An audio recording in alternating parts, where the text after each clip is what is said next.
diplomacy. And as you're very well aware, public diplomacy is gaining traction these days, and we would like to take this opportunity to find ways to utilize Pyeongchang's spirit of peace with public diplomacy, sports diplomacy, and ODA, and also look into various practical initiatives to implement our vision. The moderator for today's session is from Daegu Catholic University, Honorary Professor Jungok, and she will be delivering her opening remarks to open up the session. Please welcome her with a big round of applause.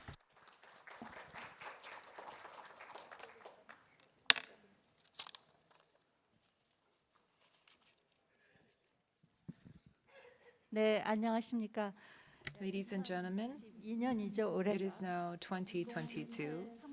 I remember how we hosted the 2018 Pyeongchang Winter Olympics, and since then, the call for hope and peace has not ended. It has continued on, and the PyeongChang Peace Forum has gone on for 4 years, and I have come each year.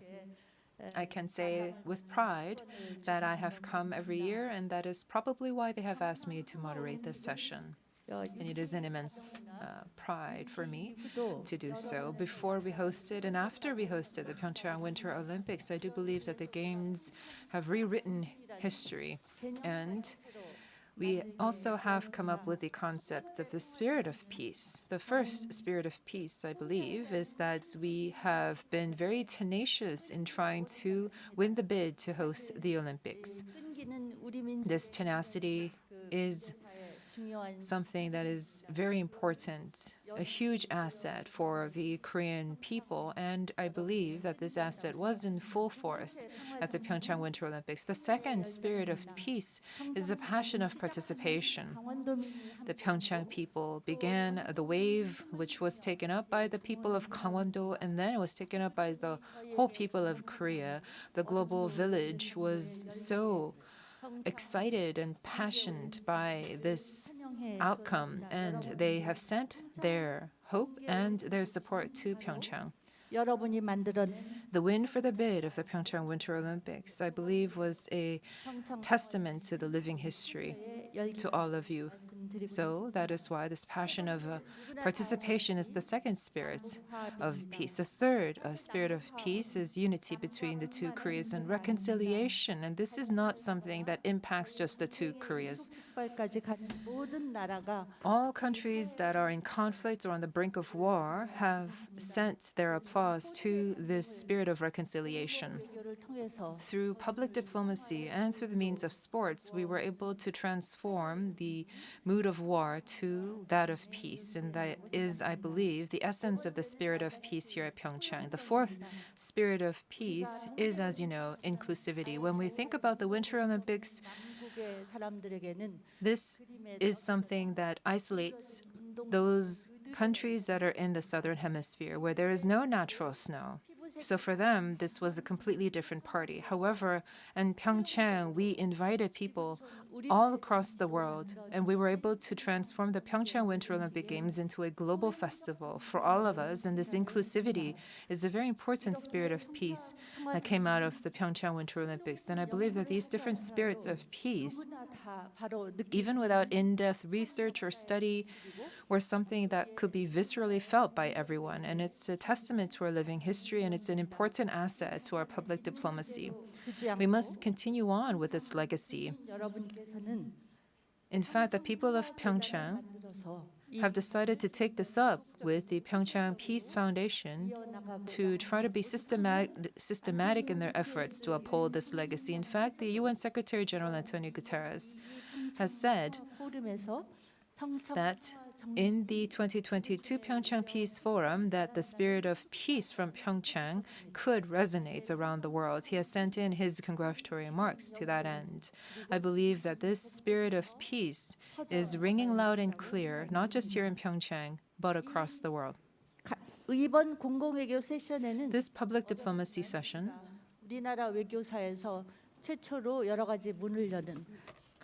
is a way for us to talk about value diplomacy, sports public diplomacy, ODA diplomacy, which would not be difficult to do together. We have engaged in activities separately, but at this 2022 PyeongChang Peace Forum, we have for the first time tried to bring them together in a nexus through this peace public diplomacy session. And through this integrated approach would be very significant.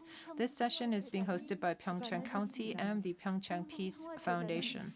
The PyeongChang Peace Foundation has been founded to specifically and sustainably realize the legacy of the Pyeongchang Winter Olympics and to make sure that the call for peace would not just end here in Pyeongchang, but that it would resonate around the world. This would tie in with the 2030 UN Sustainable Development Goals. The PyeongChang Peace Foundation will work towards that end and also engage in various Olympic-related legacy projects. All of this will be made possible by the people of Pyeongchang, the people of Gangwon-do, and Han Wang-gi, the head of Pyeongchang County, who was able to pull all these efforts together. Thank you very much. I would also like to thank all of the guests in attendance here today in the Alpensi Auditorium, all the people participating online in this session. Thank you very much, especially the people who have come here, braved the bitter cold to come here. I would like to thank Ryu Taekyeong, Jung Hee-ung, Moon Kyungyon, Song Jinho, Kim Sunggyu, Cho Suji, Lee Sung-hoon, all of our distinguished guests who have come to grace us with their presence. These guests are experts in the field of public diplomacy, not just in the area of research, but in actual practice and public administration. These are experts from various walks of life, and the fact that we have them all with us today is a testament to the passion of the people of Pyeongchang. Once again, I would like to thank all of you for giving us this opportunity to host this session here. And now, we will begin the Pyeongchang Spirits of Peace and Public Diplomacy session. Thank you. 네, 교수님께서 Professor, thank you for the opening remarks. 개회사를 통해서 And through her remarks, we were able to understand the meaning behind the Pyeongchang spirit of peace.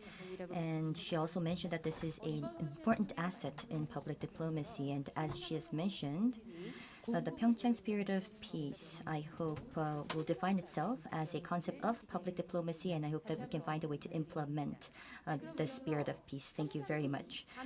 Next, I would like to invite Mayor Han Wang-gi of Pyeongchang for his welcoming remarks. Please greet him with a big round of applause.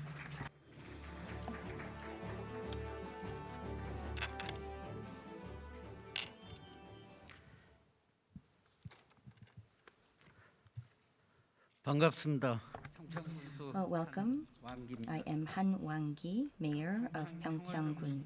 공공 외교를 주제로 I would like to welcome you all to this meaningful session on Pyeongchang spirit of peace and public diplomacy. And particularly, I would like to extend my gratitude to the chair of Pyeongchang Peace Center, Professor Jungok, and all speakers and panelists.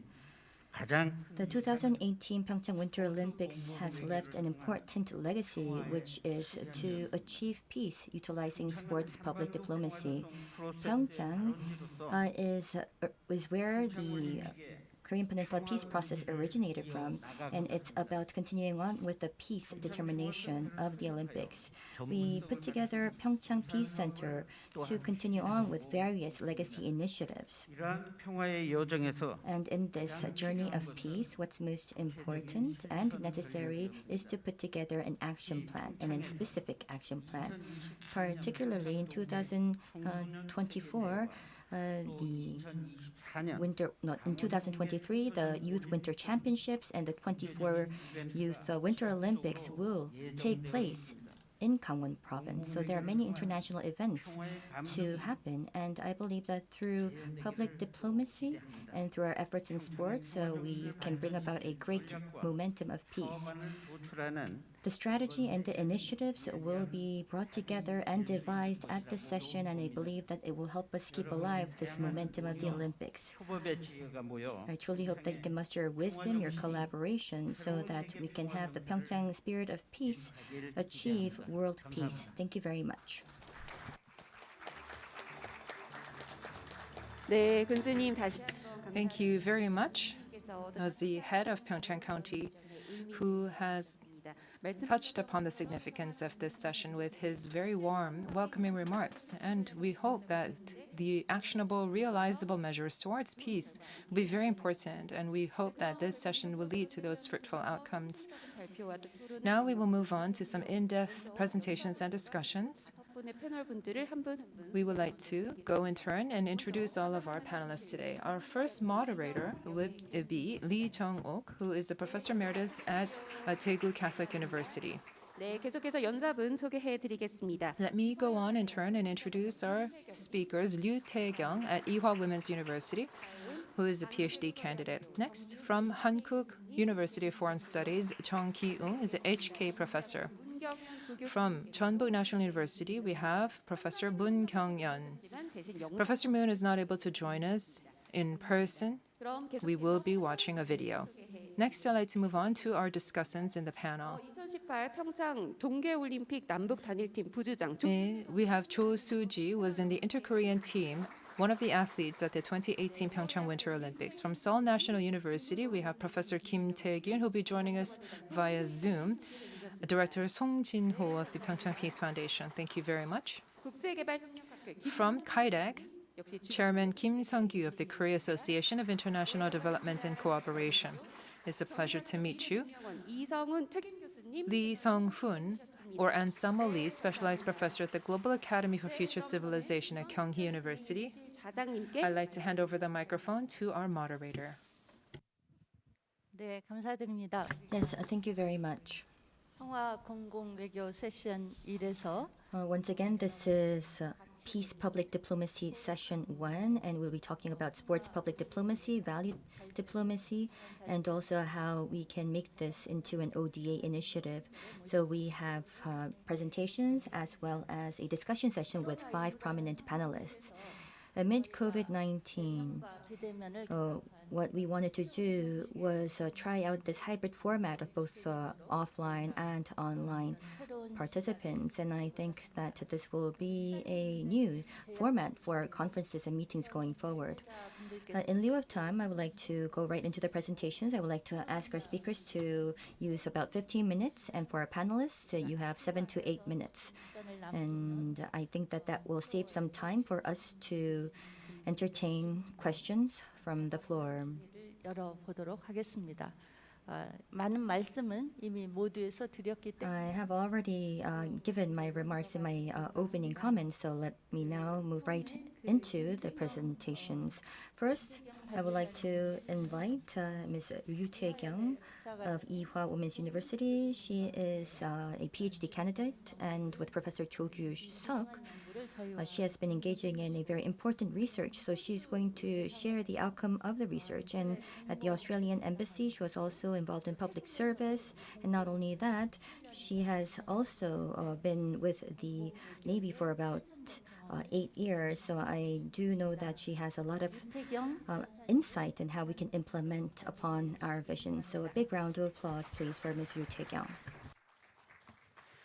네, 안녕하십니까. 이화 Hello, 대학교 국제대학원에서 my name is Ryu Taekyeong. I'm pursuing my PhD degree at Ewha Women's University. 함께 공동으로 진행하고 있는 I'm going to work together with Professor Cho Gi-seok to talk about our project and a presentation where we talk about 문제에 대한 성과를 보려고 하는데요. the Moon Jae-in administration's peace initiative and value diplomacy. And we would like to try to provide with an assessment of this view, talk about South Korea's value diplomacy, frame peace as a collective norm and value, and come up with an analytical method to talk about the input-output outcome. 이 연구는 한국의 파워 This 다이내믹에 아주 작은 질문. research begins with a question on the power dynamics on the Korean Peninsula. Over the last 50 years, our diplomacy has been looking at hard power, so on military and security. Now, Korea is one of the top 10 economies in the world, and it's also one of the top 6 military powers in the world. We also have soft power through Korean wave, such as Hallyu, K-content, BTS, Blackpink, Squid Game, all of these different Korean content has made their explosive debut in the international scene, and this has led us to see that we have a lot of international standing around the world. These different assets would be very important strategically for our public diplomacy. However, when we look at the soft power ranking, if we compare with the economy or the military, there is a huge gap. In fact, we are ranked just 19th in terms of soft power. When we talk about the competitive edge that Hallyu content has, this is quite surprising. Many scholars say that soft power is closely related to hard power. We have to understand this asymmetry and see why the context is. And so we would also understand what the Korean government has done. Moon Jae-in's peace initiative engages public diplomatic efforts and is one of the top agenda items for the administration.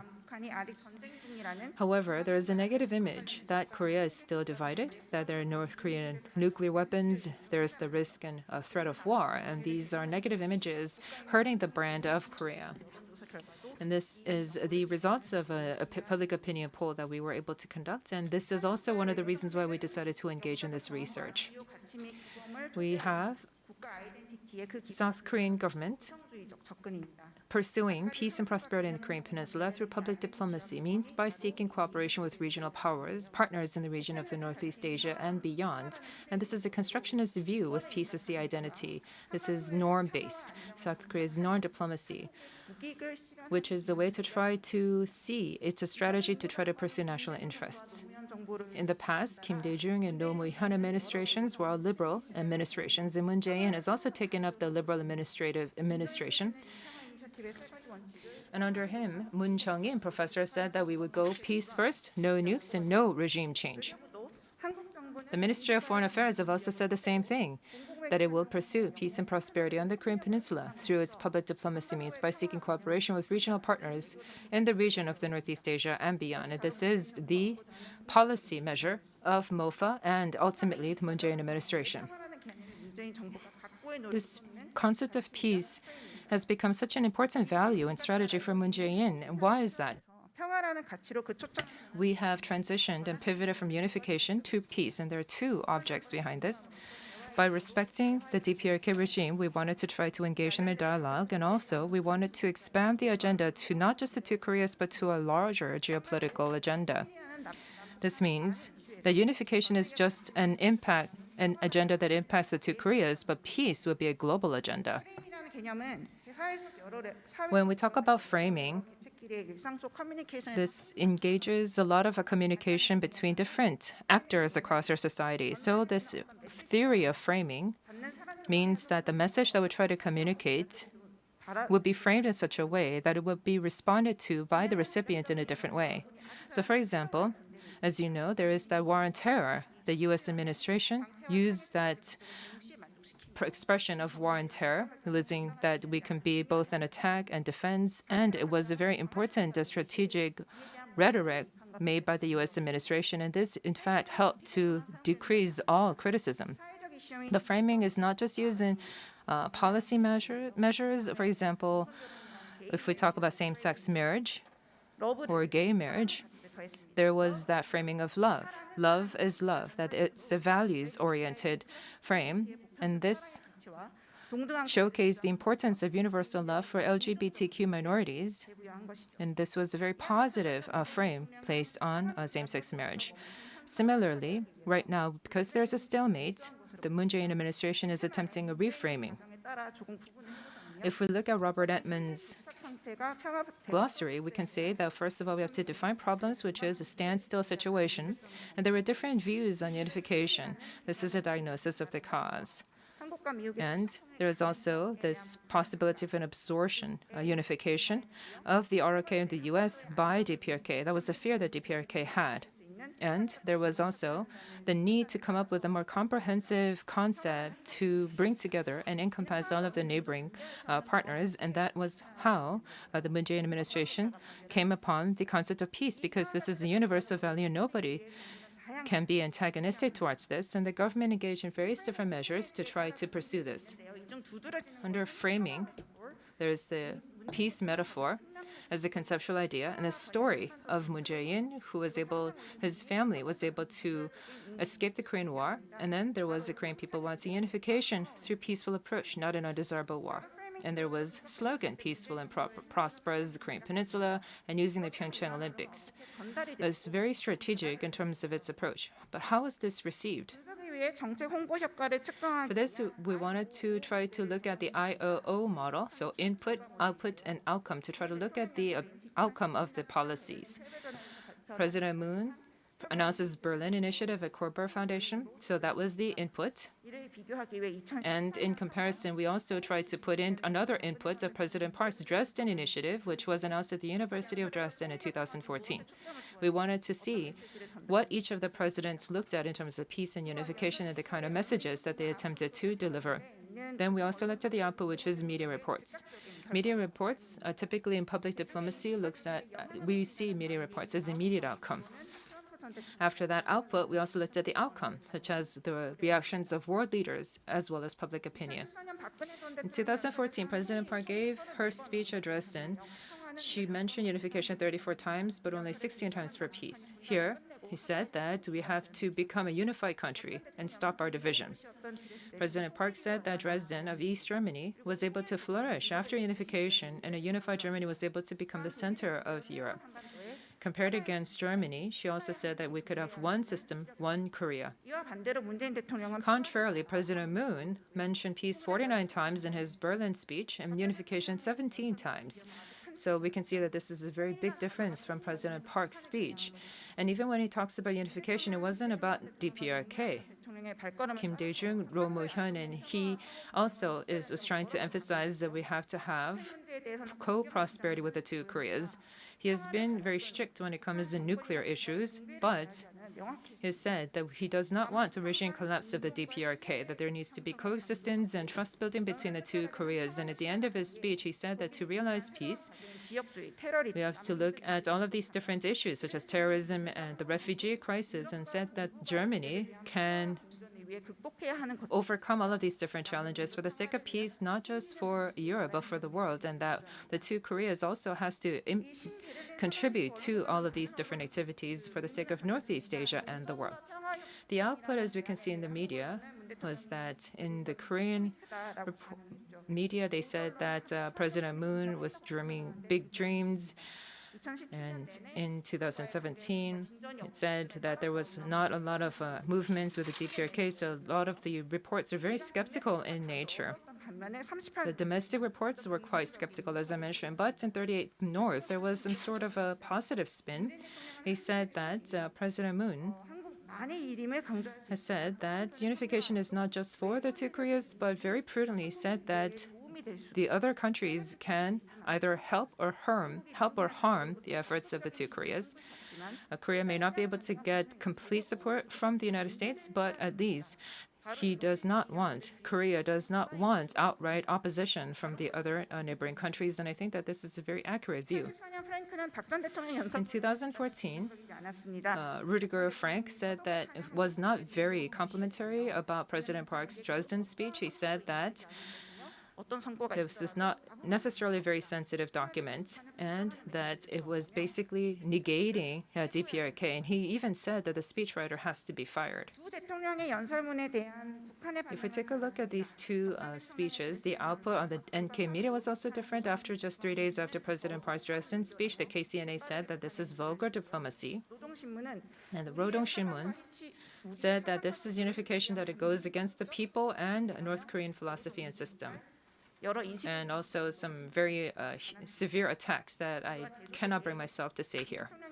However, contrarily, on President Moon's Berlin speech, it took 9 days for the NK media to respond. It must have taken them time to think about this. But there was some positive recognition of Moon's gesture. In this op-ed on the Rodong Shinmun, under a personal contributor, sees that the North Korea was trying to be very careful in their approach, and he said that the new Dresden Initiative respects June 15 and October 4th declarations. This means that they were responding positively to President Moon's talk about respecting the regime of the DPRK. We were able to see some positive outcome in 2018. The positive images in the outcomes we're able to see in the 2018 Pyeongchang Winter Olympics. Kim Yo-jang came to the opening ceremony, and the two Koreas came to the athletes were together in the scene, and this was a huge testament to the movement for peace. And in 2018, there was the April and May Panmunjom Pyongyang meetings. In Panmunjom in April, the two leaders met and said that there is no more war on the Korean Peninsula, that we have ushered in a new era of peace. And in Singapore, Hanoi, Panmunjom, the U.S. and DPRK leaders met 3 times, and they even hugged. And it seemed that we were very close to peace. Professor Moon Jung-in said that this was a rousing success for our efforts. This was something that was felt by all of the different parties. Then 2018 and 17, if we look at the Pew Research Center survey, there was negative opinion of North Korea among Americans in just about 3 months before all of these different outcomes occurred in the spring of 2017. So you can see that unfavorable was about 78%. But in the 2018 same Pew Research Center outcome, we're able to see that there is broad public approval of U.S. talks with North Korea, that there was more approval for dialogue. This peace frame and the U.S. public opinion surveys might not be completely related, but this is a response to President Trump's movements and activities. So this is also something that we can look at positively. However, this mood did not last. The U.S. and DPRK Hanoi summit ended in a no-deal summit, and the DPRK said that we're going to cut off communications, no more ties with the U.S., and they blew up the Joint Liaison Office in Kaesong. After Biden, there has not been a lot of movement because of COVID-19. If we look at the domestic situation in the DPRK, it does not seem likely that there's going to be a lot of movement out of North Korea. However, there is still some hope for peace. In 2021, if we look at DPRK, they have restored the communication channel. They said that we are going to try to work together. Of course, it was a recent missile launch, which was unfortunate, but President Moon Jae-in has said that in each available opportunity, he has reframed and talked again about peace when he went to Rome to meet with the Pope, or when he went to talk with the different prime ministers and heads of state. The unprecedented efforts have brought about unprecedented outcome, and this is not something that anybody can deny. Nobody can go against the universal value of peace. So on peace, he can continue to call for support, and this is a very strategic approach. However, when it goes from this transition from unification to reframing of peace, it's not easy for us to tell right now whether this has been successful. Some people have said that the reframing has not actually relevant here. If the two divided Koreas can be helpful to the neighboring countries, then even if we try to put in a peace frame, that would not be helpful. But we understand that the unified two Koreas can have a bigger impact on the economy, so that's why many people will be more receptive to the frame of peace. However, it's still too early to tell. In order to gain the interest and attention of different countries, we have to look at the approach of peace rather unification. However, as I mentioned again, it's too early for us to tell right now. However, I think that the statistics can show us a little bit of hope. Earlier on, I mentioned that the national brand image is negatively impacted because of North Korean nukes and the risk of North Korean war. That was from 2019, done by a Korean Public Culture Institute, an overseas culture institute. But what has changed since then? If we look at the 2021 national brand assessment done by KOICA, we see that the national brand image is not impacted by North Korea as the #1 factor. It has moved down to #4. And this shows that in 2021, there has been a huge, major shift in the public opinion and in the perception of the people regarding the national brand image of Korea. I was only able to share a little bit of our research outcome because of time constraints, but this is going to be a live project. It's an ongoing project. And depending on how the initiative changes, we're going to continue to stay abreast of the situation. Thank you very much. 네, 유태경님 그리고 조기숙 교수님 감사드립니다. Yes, thank you very much, Ms. Ryu Taekyeong and Professor Cho. As was mentioned, compared to the security and the economy, it's true that we haven't been seeing a lot of diplomacy in the soft power, but we've been seeing the Squid Game, which actually helped us utilize culture in diplomacy. But then again, it's also a part of industry. But I think that this was a case where we've actually utilized value and to use value in diplomacy. In the US, it's democracy. For the UN, it's human rights. So you can see that one of the core values of humanity was used for our public diplomacy's sake. 두 교수님께 And these two professors, researchers, 이 프레임 looked into how we can enable this value diplomacy. It's true that 경쟁 속에서 it has to survive the competition to have the value lay root. 그 현실적 And 연구를 해주셨습니다. this project was taking a very realistic view on how to implement upon this. There is a value framework that's put together by many of those that are working on public diplomacy, but it's true that we need decades of work to have this lay its roots. But you can see that for us, in a relatively short period of time, the reason why we were able to engage in value diplomacy, it was because we actually had the Pyeongchang Winter Olympics. We had this event that has made us make inroads into value diplomacy. So once again, thank you very much for our speaker and also Professor Cho. So a big round of applause for Ms. Ryu Taekyeong and her presentation. These are all new attempts. 여러분이 이해 So the next presentation, I think, will be relatively easier to understand, which has to do with the PyeongChang Peace Spirit and sports public diplomacy. So Professor Giwoong will be giving the presentation. You're not an athlete, are you? But you've actually, you are leading the HK project on diplomacy, and he is a very well-known person in legal affairs as well as arbitration. So I would like to ask his presentation to focus on how we can achieve public diplomacy through sports. Thank you very much. I am Jeonbuk, HK professor at Hankuk University of Foreign Studies. And Professor Lee asked me whether I was an athlete. Well, actually, until middle school, I was an athlete. I've actually took part in national championship events, but right now it was actually tennis, but now I just pursue tennis as a hobby. Today, I would like to talk about PyeongChang Peace Spirit and sports public diplomacy. I would like to extend my gratitude to PyeongChang and the mayor of PyeongChang for enabling this opportunity, as well as Professor Lee. Because of COVID, whenever we hold academic conferences, it's typical to just have experts gather together. And because we are all on the same page, it really did not strain me in giving my presentations. However, because we do have a diverse audience, I wasn't exactly sure what angle to take, but I wanted to keep this in perspective to better the understanding of a diverse group of people here in the floor. So that was how I prepared for my presentation.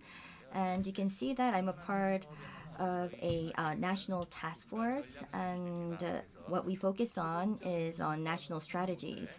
So it's about providing the right atmosphere for unification, to transcend barriers, and also put together the right cultural hub to make all of this happen. So it's a very long name for a task force, but what we need to do in order to achieve an atmosphere for unification is to make sure that we don't base this off on not hard power, but on soft power, on culture. And that will enable us to usher in unification. And when we consider that, the PyeongChang Peace Spirit, I think, can play a significant role. My presentation will be in this order. I would like to talk about how sports can be used in diplomatic efforts and what sports public diplomacy is all about. And then I'll move on to talk about the Pyeongchang Winter Olympics, about the PyeongChang Peace Spirit, how that was originated, and also on how this PyeongChang Peace Spirit can be utilized in sports public diplomacy. And last but not least, I would like to talk about the relationship between the peace and unification of Korean Peninsula as well as PyeongChang's Peace Spirit. If we talk about sports public diplomacy, I think we all have different views on this. The media would criticize that we do not have enough prowess in sports diplomacy, but the sports diplomacy there, and when we say sports public diplomacy, the sports diplomacy there is also quite different. And there's also another type of concept for sports diplomacy. You can see that in the middle we have sports diplomacy, and this can be classified into 3 areas. In the media, when they talk about sports diplomacy, typically they will be talking about diplomacy within a sport. And another branch would be with diplomacy by achieving sports goals. So by hosting successfully an Olympic event would be one way to do this. So that's diplomacy for sport. And another type of diplomacy, if we take a diplomatic view, what we want to do is engage in diplomacy through a sport. So it's about utilizing sports as a tool for diplomacy. And this, of course, is what sports public diplomacy is all about. This includes how we can utilize sports diplomacy, and I think that the most often used type of concept is expanding upon the image. So in other words, by utilizing sports to raise the image or the prominence of a nation. And for any international action that a country may be for or may object would be to indirectly pose their position on a specific agenda item. If you look at the Beijing Olympics, many Western countries actually boycotted the Beijing Olympics, which was one way to pose their position or their stance in a particular political matter. And sports diplomacy can also help improve relationships. So for any deadlock, any stalemate relationships, sports can be utilized as a tool to better the relations. But in the case of promoting the image of a nation, does sports always make this happen? In other words, let's say that we've had some excellent results from an event or a sporting event. Would that actually help us raise the prominence of a country? Well, we'll have to think about that. And in addition to that, it's true that the country will focus on improving their results, and they may think that they've actually improved their image, that the image that other countries have. But would that really be correct? So I don't think I can name a specific sporting event, but it's up to your imagination. But let's say that in opening ceremony, let's say that if you try to say that you are stellar versus other countries, and if this home bias actually came into play where you eventually won more medals than others, can we still say that this would be viewed as better prominence or improved prominence by another third country? So if you think about sports diplomacy and its mechanism, there is a specific plan that should be in place, or a foreign policy in place, and sports would be used for us to achieve a national goal. So that's how it works. In Korea, the public diplomacy strategy can be divided into 3 areas. First is culture, second is knowledge, and third is policy. And sports diplomacy falls under the culture category. There are 9 agenda items here. And you can see that the category in bold that indicates sports diplomacy and the promotion of Taekwondo. So you can see that sports diplomacy actually falls under this bucket, under the culture domain. You may think that it takes on a very small portion in culture, but because of the productive effect or impact of sports, it actually plays a greater role. So let me now move on to the Pyeongchang Winter Olympics and how this Pyeongchang Peace Spirit was established. As you're very well aware, in 2018, we've seen a unified team of the 2 Koreas at Pyeongchang, but of course it was easier said than done. There was a painful process that was involved. So the first person that argued for a joint host 대표였던 손학규 대표가 was Son Ha-kyu, the then representative of the Democratic Party, 우리가 무언가 that argued the necessity of a joint hosting. And typically when we actually announced something like this, North Korea would respond, but there was no response coming from North Korea. And with regard to the statement by Mr. Son, 공방이 there was some debate between the ruling and the opposition party, but then it just weighed down. But then in 2017, in Muju of North Jeolla Province, there was the World Taekwondo Championships. And at that time, President Moon Jae-in took part in this event. And 장ung IOC 위원이 there, 반응이 the IOC member of DPRK was very pessimistic 이상 만났다. 근데 되게 on what President Moon has mentioned. And what he said was that politics have to move in order to achieve this. So what happened? In 2018, at his New Year's address, Chairman Kim Jong-un mentioned that they would be taking part in the Pyeongchang Winter Olympics. And all of a sudden, we've seen a swift progress where we had the high-level inter-Korean summit held in Panmunjom, and the Olympics took place with the unified team. And we also have our athlete Cho Susie here. 모두 기억하시는 And I'm sure that you all remember that in 2018, the clock in the Korean Peninsula actually moved in a very dynamic fashion. We had the Inter-Korean Summits, the USDPRK Summit, 2018년 and in September of 2018, at the Inter-Korea Summit in North Korea, they pledged to 안타깝게도 jointly host the Summer Olympics. But unfortunately, as you're very well aware, with the impasse and the Hanoi big deal, we've been seeing a stalemate between the two Koreas. And if we do win the bid of the 2032 to host the Summer Olympics in 2032, the Olympic line that we'll be using was beyond the line toward the future. But unfortunately, this was in vain. 평화 정신의 탄생은 And 다음 I believe that the PyeongChang Peace spirit will have to be utilized when we do attempt to win the bid in the future, the bid for future Olympic events or future sporting events. 그러면 스포츠 So then, 활용될 수 how can the PyeongChang Peace spirit be utilized in sports public diplomacy? In order to understand this, you first need to go into the evolution of the Olympics. 적으로 크게 다섯 So I divided up the phases into 5. So this is my classification. So first, with the modern Olympics, it was established in phase 1. So there wasn't a lot of interest. There was a lot of financial difficulties for the Olympics to be held. But then moving on during the Cold War phase, you can see that we've been seeing a sports competition amongst countries, excuse me. And in 1960 to 1984, this was probably a challenging phase, which involved all sorts of challenges, including racism, terrorism, economic difficulties, as well as political boycotts. So there was a lot of skepticism as to whether the Olympics should carry on. But then, in 1988, the Seoul Olympics actually brought an end to the Cold War. So from the 1988 and 1996, I believe that in the history of the Olympics, it was probably when it was at its peak. But then we had the IOC Salt Lake scandal in 2000. 정신을 So we really need to create a new Olympic spirit. So I think that we're seeing still reform ongoing 이 와중에 동북아시아 for this Olympic event.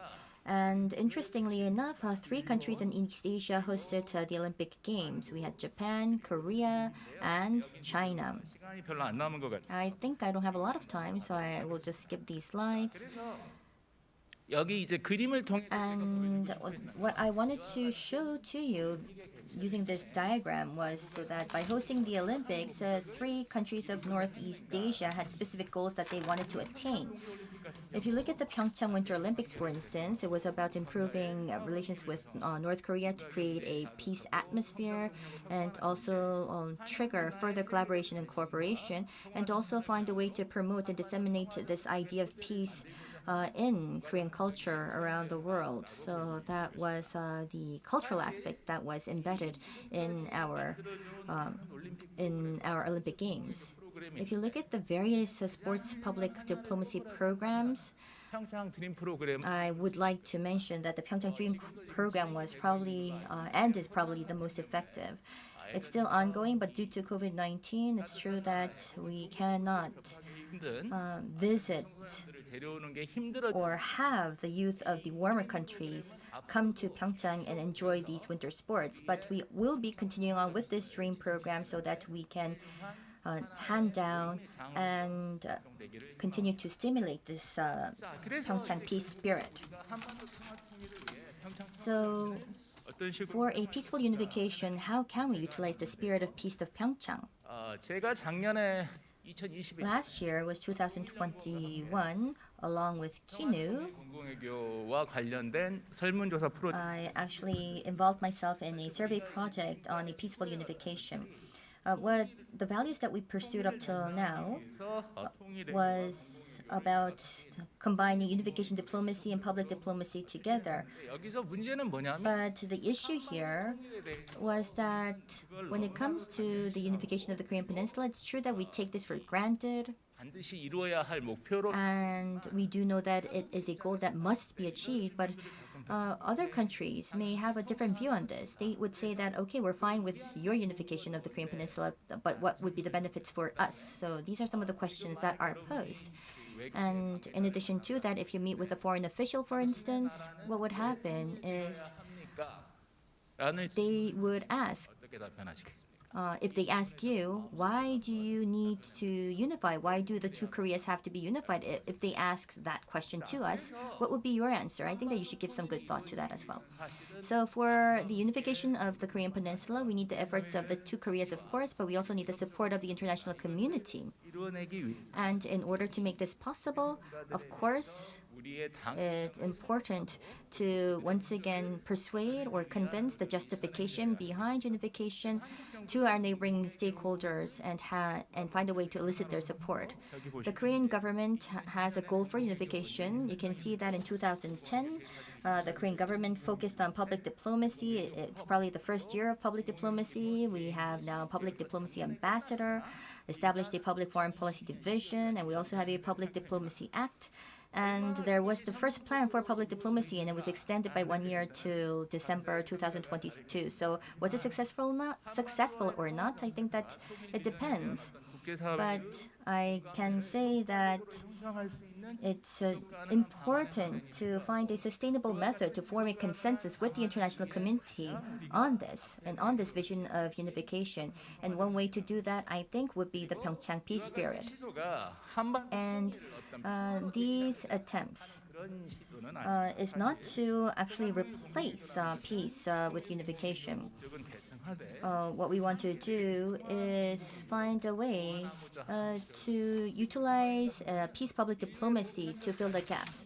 For instance, this concept of peace is a value of humanity, so we want to utilize that to better the understanding and also encourage the support of the international community for our unification. And I think that sports diplomacy and the spirit of peace in Pyeongchang will help us induce and encourage the participation of all of the people. So with that, let me conclude. Thank you very much.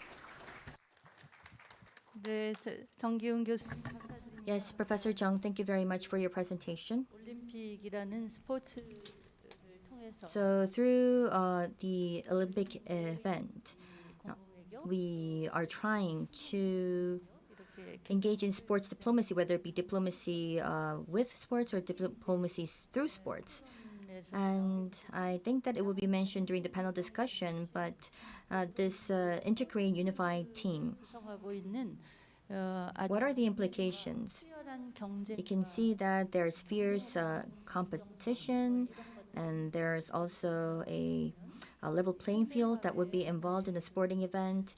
게임에 And these are the critical pillars of the modern sports. But you can see that what happened was it wasn't about fierce competition, but it was about peace and harmony to bring these two teams together under one umbrella. So I think that this type of approach or concept or model is quite novice 그런 의미에서 in sports public diplomacy. 지금 코로나19로 인해서 And due to COVID-19, As mentioned, we're meeting online, but you can see that it actually improves accessibility, so everybody knows what's happening on the other side of the world. So this may be a part of achieving our national interest, but I think that it's important to make sure that we also contribute to the international community if we really want to become a developed country. Many Asian countries were quite successful economically speaking, but we do see that there were struggles for democracy, or there are cases where there are a lot of human rights infringement. And if that is the case, we cannot say that we're a true developed nation. We do need development on all fronts of economy, politics, as well as society. But if that's not the case, we cannot say that we're a developed nation. So I believe that value diplomacy actually opens the door for us to become an advanced nation. So we were able to confirm that through Professor Jung's presentation. And let us now move on to the next presentation. ODA 영역. We're now going to switch our focus to ODA or Overseas Development Assistance. 후발국까지만 Because when it comes to ODA, Korea was latecomer, but we really worked very quickly and we're working very rapidly to catch up. And I think that we can tie that in with the spirit of peace here in Pyeongchang, together with Peace ODA. So this is not going to be an easy challenge, but Professor Kyungyon is going to provide a presentation in this regard. Professor Moon is in the UK right now. However, he has sent us his 교수님은 전북 presentation by video. He is currently a humanities professor at Jeonbuk National University, looking at food security and food assistance. 김경연 교수님의 Would now like to hear from Professor Moon now. 예, 안 계시지만 박수를 He is not here to hear this, but please give him a big round of applause. Hello. 평창 평화정신과 평화 OD라는 주제. I am very pleased to have this presentation here at the PyeongChang Peace Forum 2022, Peace Here and Now, and the spirits of peace and public diplomacy. My name is Moon Kyungyon. I'm a professor at Jeonbuk National University. I ask you for your understanding that I could not attend in person.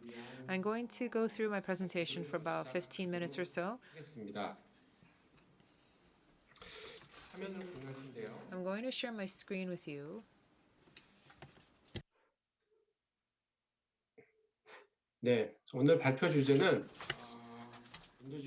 Today I would like to talk about the HDP nexus, the nexus between humanitarianism, development, and peace. 사회가 강조하고 있는 이 HDP 넥스는 무엇인지 I want to go over the HDP nexus that the international community is emphasizing. And from this point of view, I would like to look at the dilemma in the peace issue of the Korean Peninsula and also perhaps provide you with a new approach for peace building on the Korean Peninsula.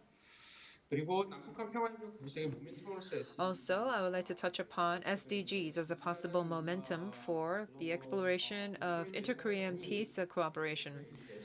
I know that we've been talking about SDGs internationally for a very long time, but I would like to take a look at how SDGs can be a possibility, an alternative for us as well.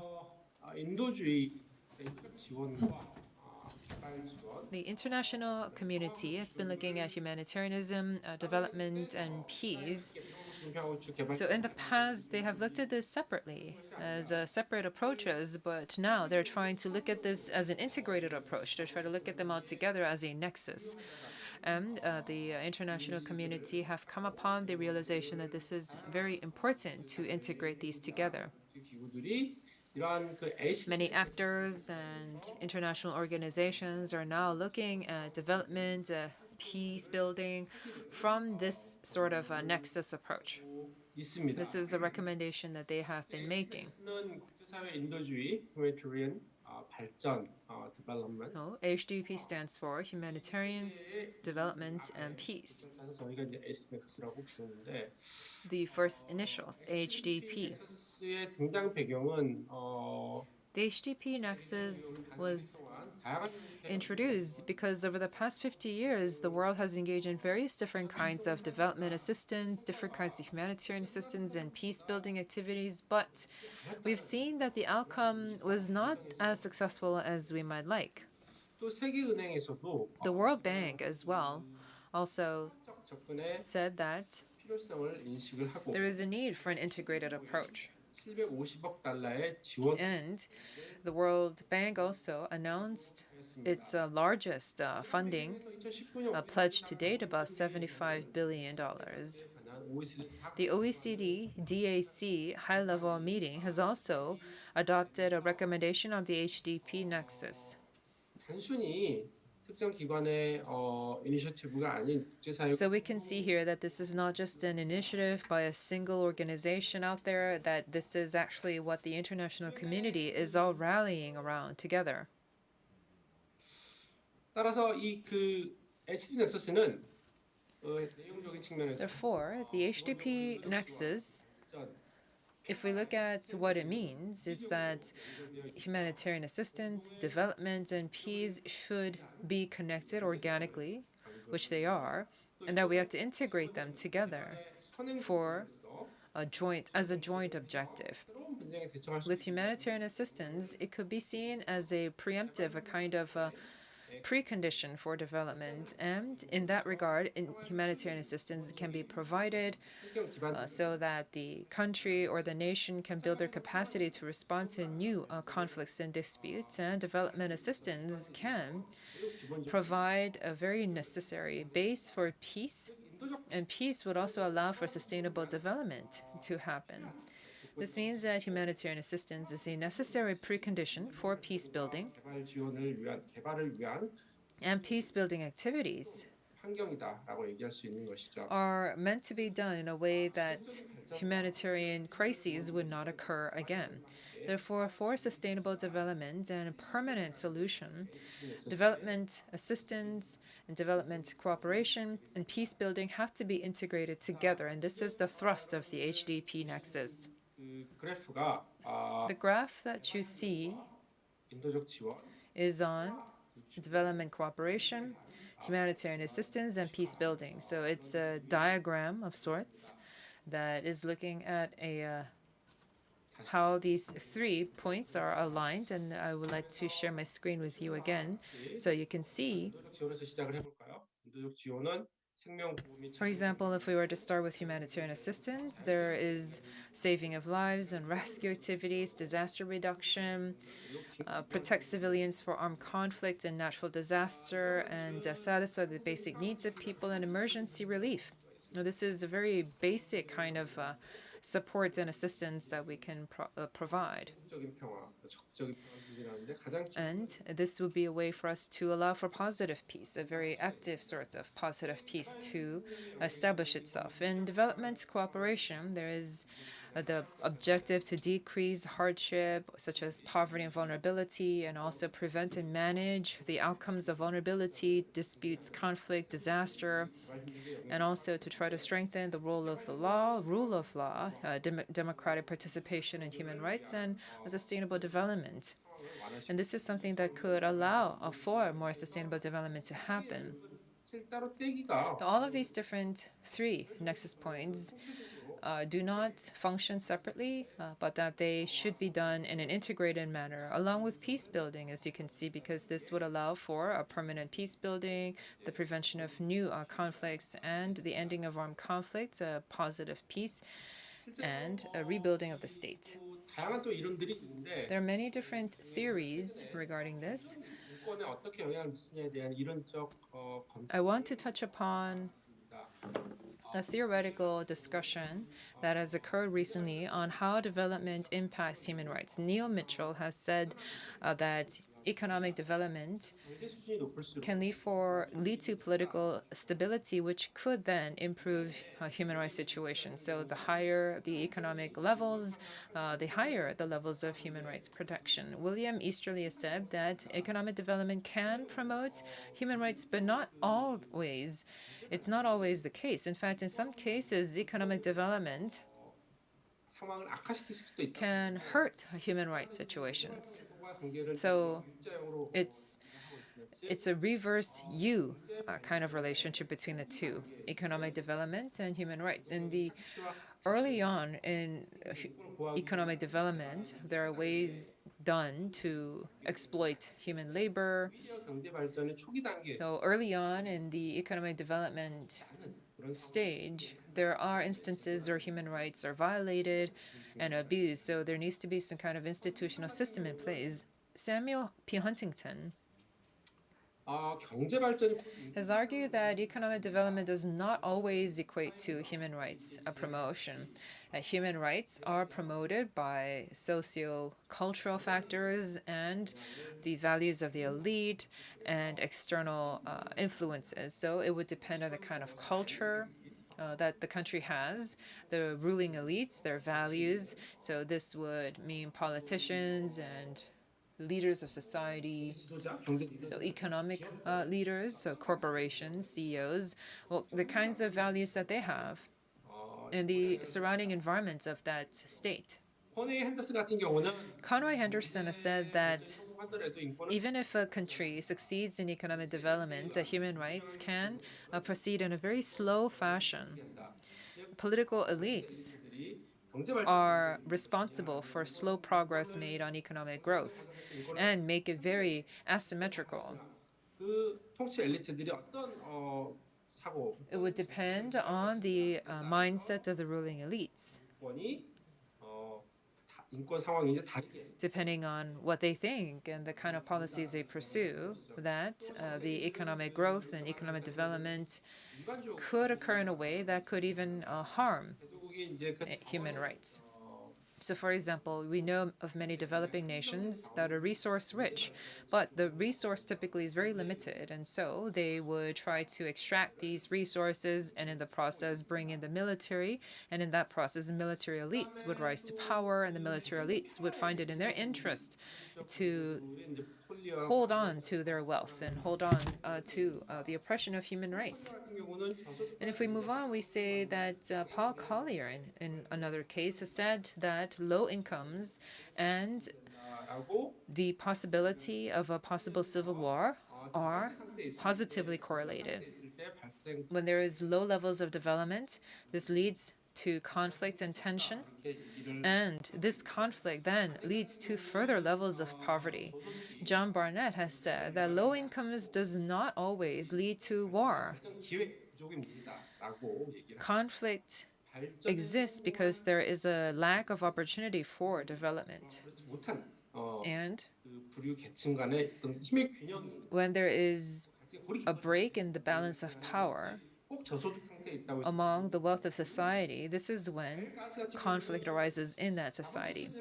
Eric Gartz has said that economic growth through capitalism can lead to international prosperity and peace and stronger levels of peace. The market will function in a way to lessen the possibility of disputes and conflict.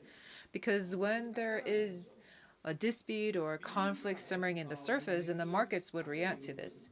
And he has argued that democratic countries do not engage each other in war because they know that the markets would respond and they have an interest in trying to protect the interests of the markets. However, countries with different systems and countries that are not capitalist or do not have a market economy that is functioning would respond differently.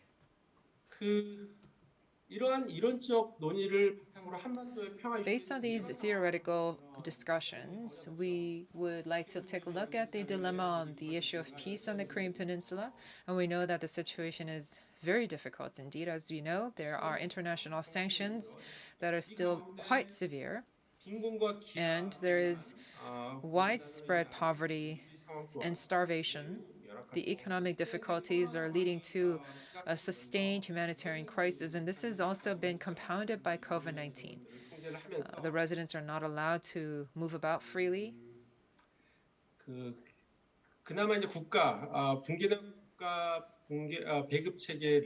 The ration system in the DPRK has also collapsed. And as you know, the ration system, when it doesn't work, typically the DPRK residents would turn to a kind of black market. So they would turn to their 장마당 and their different markets. But that is no longer the case under COVID-19. So this is similar to the 1990s during the arduous march when there were millions of people who died of starvation. 인도적 상황, 인권 상황이 아직까지 And in this current situation, the human rights violations of the DPRK people 이러한 are 딜레마를 ongoing. 어떻게 볼 것이냐? Now, there are these dilemmas, as you can see, 이동진 but 박사 how should we approach this dilemma on the Korean Peninsula?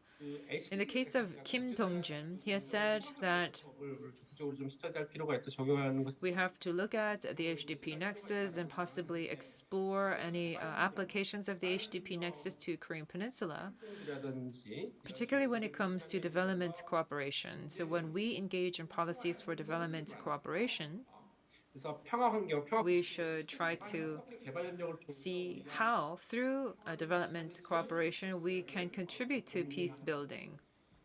평화 영역에 있어서 평화 굴축 And in areas of peace, 그 관여하는 주요 그 스테이크홀더들 이해관계자들은 단순 all of the stakeholders who participate in this process should not look at just one issue, one separate issue, but look at all of these different issues together. So humanitarian assistance for the DPRK, development, and also human rights situations. So the stakeholders also have to take a very integrated approach, a kind of holistic approach, 센서티브라는 표현이 a kind of a conflict-sensitive approach, if you will. 평화의 영역에 있는 그 행위자들 또한 The actors who are working on peace building should not just look at peace or denuclearization, but these actors should also try to work on ways to tie in efforts towards peace with development and human rights. 또 이를 위해서 선 비핵화 후 저희가 가지고 있는 문제의식은 So in that regard, 선 비핵화 후에 지원 및 many people in Korea have said that denuclearization has to come first before we can have support or exchange.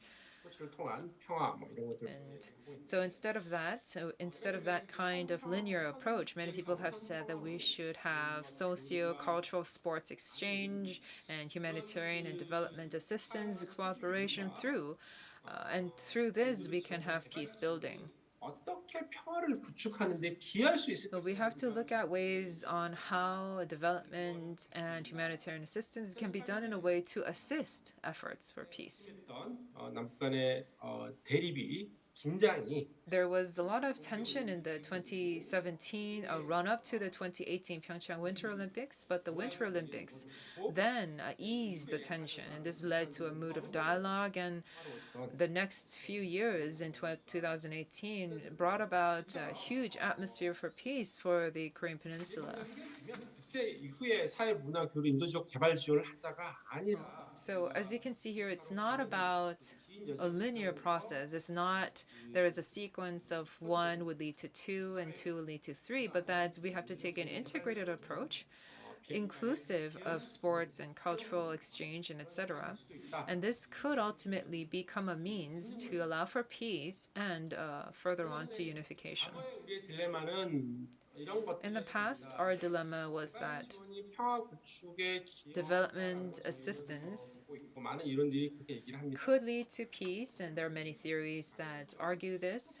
구축 즉 And then there are also theories that say that peace, once it is built, even without development assistance, that peace building activities can lead to an establishment of peace. However, the problem here is that there is that issue of sustainability, 못하는 그런 because if either one of these approaches is taken separately and pursued separately, then the peace, even if it comes about, would not be sustainable. 정착을 And so we have to try to look at how North Korea assistance and exchange and cooperation 같습니다. can assist peace building and peace settlement processes. 그 논문에서 제가 차용을 해서 한번 적용. This diagram has also been lifted from Dr. Kim Dong-jin's paper, and here we can see that he has argued that there are these response areas, and then this would lead to challenges for peace building, 다양한 영역 and all these different areas that we can possibly think about engaging in activities in. 있어서 교류를 함에 있어서 인터랙션을 함에 있어서 And in engaging in exchange here, 그래서 이제 그 보자면 그러니까 국가 간의 관계, 국제 사회 영역에서는 in international society, 뭐 동계올림픽과 같은 같은 그런 국가 간 행사들에 these state-to-state activities, so country activities such as Olympic Games, which are attended by nation states. So we have to continue to try to engage DPRK in those 유치를 추진하고 있는데 이런 nation-state games. And we also know that DPRK is also trying to participate in many different kinds of international activities, so we should try to assist them and respond positively to that. Even if the outcome might not always be favorable or successful, then we have to continue to try to engage DPRK in many different ways, very actively. And this could be done by private sector actors, civil society, corporations, and even foundations like the PyeongChang Peace Foundation, that these civilian and private sector organizations to try to look at different ways to identify all of these different ways and try to uphold the values of democracy, environmental protection, human rights, 궁극적으로 한반도 평화 가능하지 and 않은 게 equality of the sexes, and this would be a way for us to try to ultimately lead to the stage of peace. 그 교류협력을 활성화할 수 있는 계기가 있느냐? 북한이 We can wonder whether there are some opportunities for us to see a momentum for exploration of inter-Korean peace cooperation. And one of these momentums could come in the form of SDGs, because as you know, North Korea has set forth 필요한데 a UN strategic plan 2017 to 2021. In fact, it has worked together with international organizations in 2016 to say this. 제가 이제 오늘 I also did similar work in the past to try to look at what we can do with UNESCO to try to engage with the DPRK in the areas of SDGs, and there was an area regarding sports. 계획상에 있는 순위 및 세부 So under sports, there are these different specific categories. 즉 국제 표준 기술 표준을 적용하기 위한 북한의 역량 강화, So for example, with data and development management, there are ways of building DPRK capacity to apply international technological standards, for example, and also to try to have a reporting mechanism become more reinforced in DPRK for international treaties and convention and other systems. And also capacity building for the DPRK for UNESCO's various sports level activities, such as at the CIGEPS and the International Sports Anti-Doping Convention, for example. 넥서스, 즉 인도주의 개발 평화를 As way of conclusion, I wanted to say that it would be helpful for us to pursue an integrated HDP nexus to look at DPRK. And we must do this. 인도적 문제, 인도적 지원 문제, 개발 문제에 대한 And through this, we can look at the issues of humanitarianism and development and human rights and the DPRK. And this would lead us to these kinds of conclusions. The Pyeongchang Winter Olympics 심각한 그 수준으로 became a momentum for us to try to build peace through dialogue in a situation that was really at the time almost on the brink of war, possibly the most serious situation after the Korean War. 정상회담이 지속되는 Since then, we've had the Inter-Korean Summit and the USDPRK Summit, 인도감을 and we have felt, all of us, a sense of psychological relief. 이득을 유지 However, on the contrary, the DPRK regime and the residents were not able to benefit from this at all because the sanctions were not lifted, their humanitarian situation continued to worsen, and the economic situation continued to worsen. And then there was COVID-19. COVID-19 has really shattered the DPRK economy to the situation of the 1990s, when there were about 300,000 people who died of starvation and millions more went hungry. 발전하여 지속 However, the Pyeongchang Winter Olympics was a momentum to try to bring DPRK to the dialogue table, 자원이 아닌 and this momentum 스포츠 및 사회문화 교류는 should have been sustained. However, that was not done, and the reason for that is because of the Republic of Korea and international society. 상황을 위한 왜 The two Koreas and sports and socio-cultural exchange can allow for the DPRK to come to the dialogue table, but we have to evolve this to try to lead to various different positive values and positive outcomes. There needs to be sustained and additional efforts 넥서스를 to build on this momentum. The international society is also stressing the importance of HDP nexus, and so the DPRK is also saying that they are willing to implement the SDGs. 국법 이행할 때는 However, in implementing this very ideal approach, the South Korean society, international society, and DPRK also have to engage in additional efforts. So there needs to be more efforts done in this regard. Thank you for your attention. 네, 문경현 교수님 감사드립니다. Thank you very much, Professor Moon, for your presentation. He was in the UK, so he was not able to join us physically in person, but he was trying to say that peace ODA and 차원과 여러 가지 peace, 현실 the spirit of peace in Pyeongchang, if we were to try to align them together, that we have to come up with a lot of different efforts and approaches. So we're sorry that we had to give more time to Professor Moon. 평화 ODA So sports public diplomacy and ODA and value diplomacy under this peace framework. 조금 더 These are three sectors of public diplomacy, and we would like to go into this further 평화와 관계 with our panelists. 대기하고 계시니까 I know that we have also panelists on Zoom, so I would like to first thank Professor Kim Taekyoon for his input.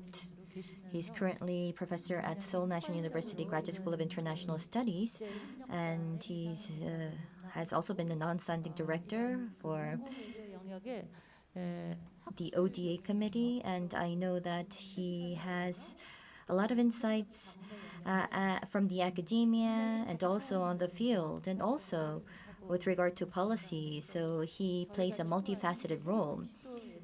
And regarding this new approach, I believe that he will be offering us with some good words of advice. So Professor Kim Tae-gyun, you have the floor. A big round of applause, please. 안녕하세요. Hello, everyone. As introduced, I'm Kim Tae-gyun from Seoul National University. I know that we are behind schedule, so I would like to be brief as possible. I did not know that I was going to be the first panelist, so I'm a bit baffled. But at any rate, I can see that Dr. Jinho has actually provided many slides, and I think some of the areas may be redundant, so I would like to save my time for former Vice President Jinho.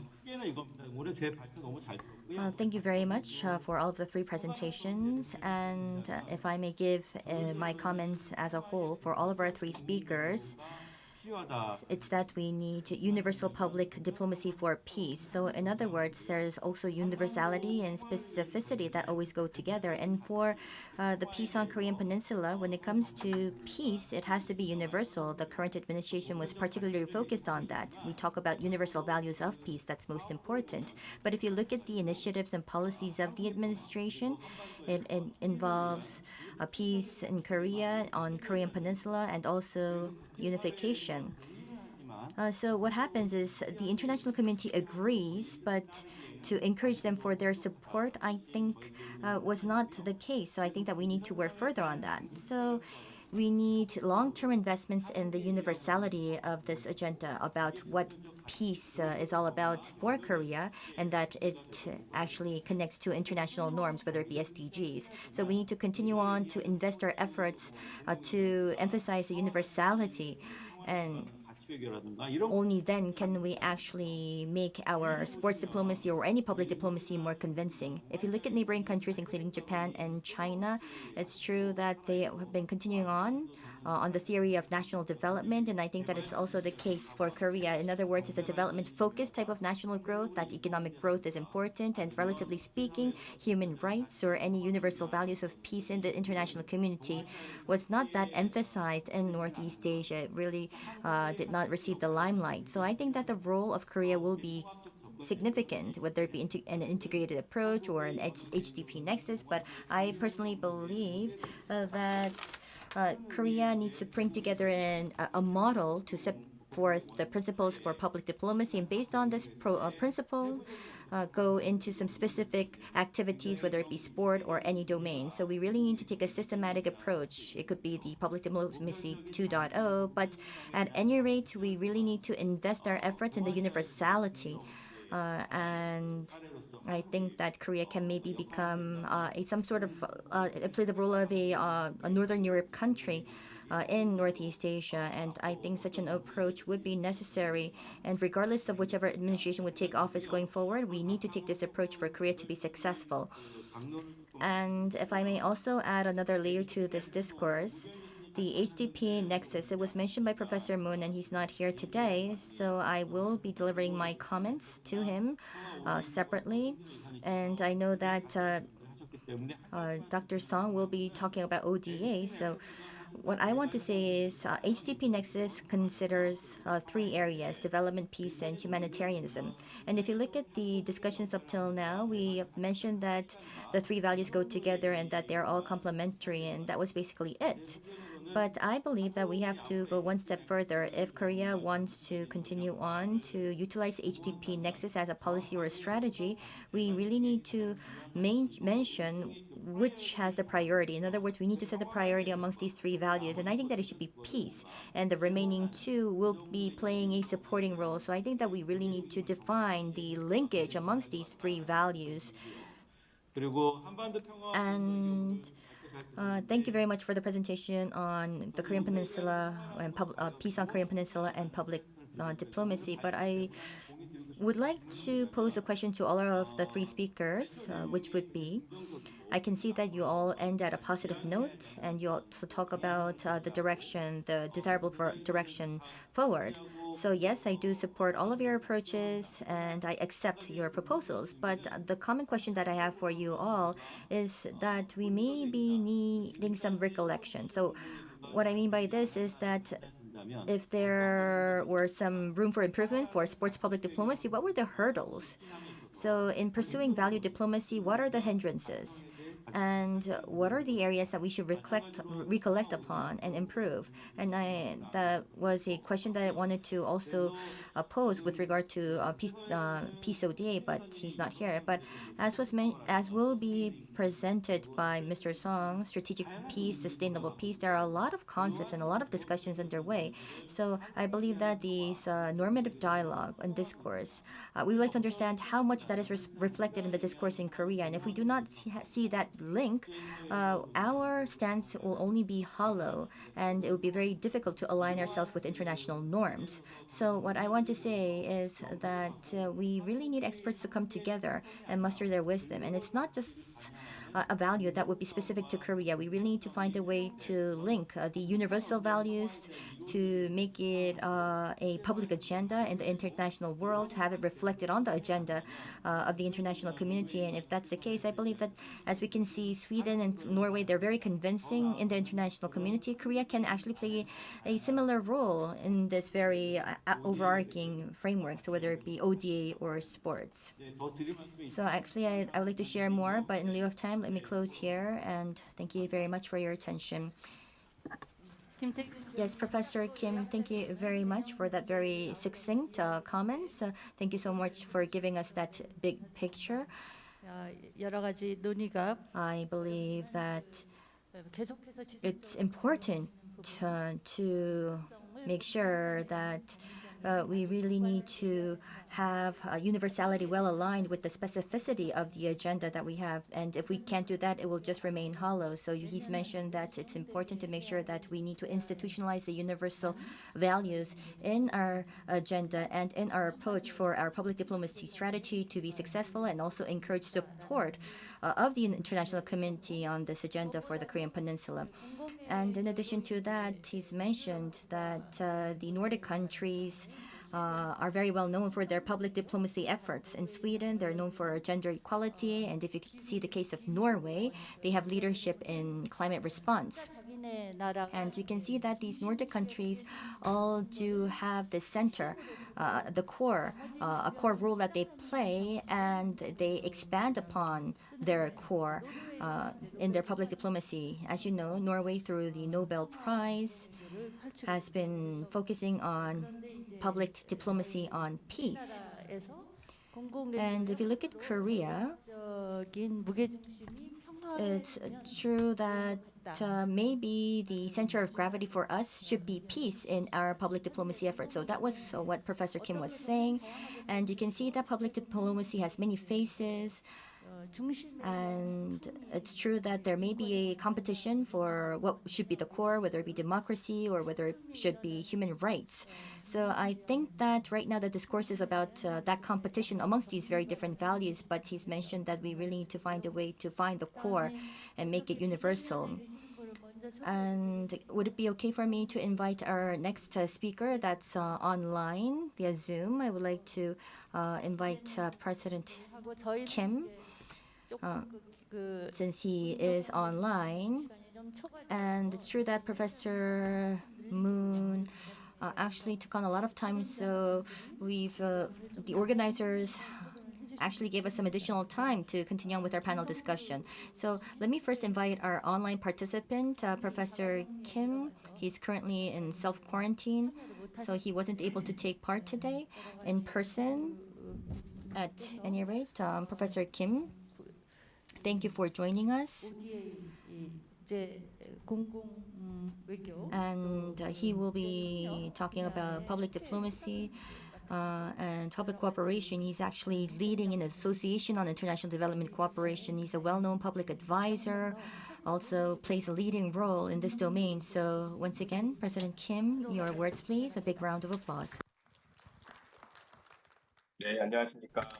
Hello everyone. As introduced, I am Kim Sunggyu, President of Korea Association of International Development and Cooperation. I really wanted to join you offline, but I do ask for your understanding due to my circumstances.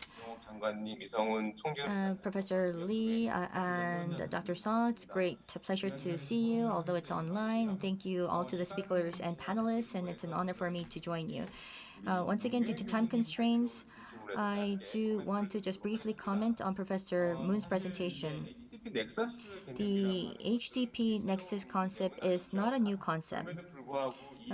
But regardless, the reason why this concept is receiving the spotlight, there are a couple of reasons behind that. I think it all evolves from the vulnerabilities of the international community. We're seeing a lot of conflicts, and we're seeing these structural difficulties in the international community. In order to overcome or solve these challenges, it's true that we really need a comparative advantage in humanitarianism, development, and peace to complement the gaps that exist. So then, in actual initiatives and projects, as mentioned, it's about the methodology. So rather than elaborating on the concept or the theory, I think that HDP Nexus really needs to find a way to be applied. So whether it be financing or how to implement, I think that it's about understanding the know-how to implement. So I think there's a lot of discussions on that right now.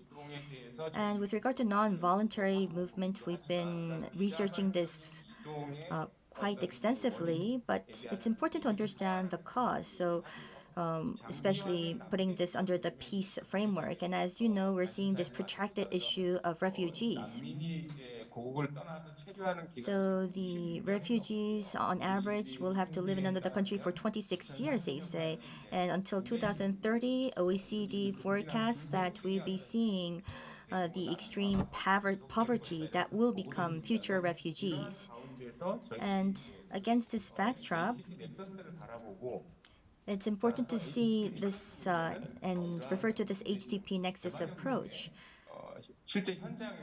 You can see that this is about what's actually happening on the field. It's about development assistance, and all of this is centered on the vulnerabilities that exist in the international community. I know that there's a lot of discourse on implementation, methodology, as well as monitoring indicators, but I think that it's about the link amongst these three values, and what we need to do is to make sure that these discussions will be more bottom-up than just focus on principle or theory. In other words, we need a lot of feedback from the field to better the process. And moving on, I would like to talk about peace. Why is peace important? In development cooperation, we talk about the importance of the role of peace building. So it's about providing the right environment for sustainable development, and peace building will be playing a key role in ushering in such an atmosphere. So peace building and providing the right environment for peace is now a key issue in development assistance. The HDP Nexus methodology, I think, is not something that works in sequence. For instance, it's not about having humanitarian aid come first, followed by development cooperation and peacekeeping. It's about making sure that these factors all come into play in a simultaneous fashion. So, it's true that we do need high-level professionalism as well as a collaborative culture, and we do see that the international community is particularly focused on these areas. So it's about making sure that these structural challenges can be integrated together when implementing the HDP Nexus. There are many examples, both in Korea as well as abroad, on HDP Nexus. I also know that there's another session on this, especially the cases of the CLMV countries. So I will not go into the examples, but moving on to development cooperation, the speakers have talked about this, but I would like to talk some more further on development and peace. If you think of economic growth, does this have a direct relationship with peace, human rights, and gender? Well, I cannot agree, because economic growth can be a necessity, but there are some of the power elites, the social and political elites that do have local power, and depending on their immaturity or an abuse of power, it can lead to social instability, refugee issues, and polarization. And a social system, a responsive social system, and the immaturity of the civil society can also accelerate this situation. And last but not least, on the Korean Peninsula, before I close, so in development cooperation, I mean, we're talking about the Korean Peninsula-based ODA, but if you look at the HDP Nexus, I think that it will carry meaning, but if you go into detailed implementation, what we're trying to do is, within the ODA frame, we're trying to offer development assistance to North Korea, but I think that it's a bit too limited. There are a lot of interests of the international community on the Korean Peninsula, so this is a specific aspect, and the political considerations and some of the diplomatic judgments have been excluded in the process. So what we were trying to do is reduce the tension and put in place a step-by-step peace process by utilizing other public diplomacy means, such as sports. So I agree to that, but I think that we really need the right momentum to trigger the process, and that is what it's lacking. We've been talking about past cases, but right now we have to find that right trigger or momentum to kickstart this process. And in the aspect, the role of the local governments, the civil society, and the private sector is something that is all the more emphasized. And last but not least, on the SDGs for North Korea, North Korea adopted the UN strategic plan, and I think that this is something to note. Especially disasters, resilience, climate change, and the recovery of communities. You can see that there are a lot of challenges that we really need to focus on. And these are some of the areas that should be all the more emphasized for North Korea's strategic plan. And in the academia, we focus on standards, about standardization and introducing these standards. So we're trying to really focus on the contents in these development cooperation package, and I think that we need some further discussion on these topics. I do not have any questions, but I do want to say that peace, public diplomacy, and value diplomacy, all of these aspects at the end of the day needs to find the right momentum in value diplomacy and in sports, and I think that we really need to come together to find the right impetus for all of these efforts. Thank you. Yes, thank you very much for keeping to the time, and thank you very much for hitting all of the key points, and also on the challenges that we may face when we implement the HDP Nexus. And you've also mentioned about the National Action Plan of North Korea regarding SDG, that we really need to find an integrated approach for North Korea as well. So thank you very much. We are to conclude at 11:50.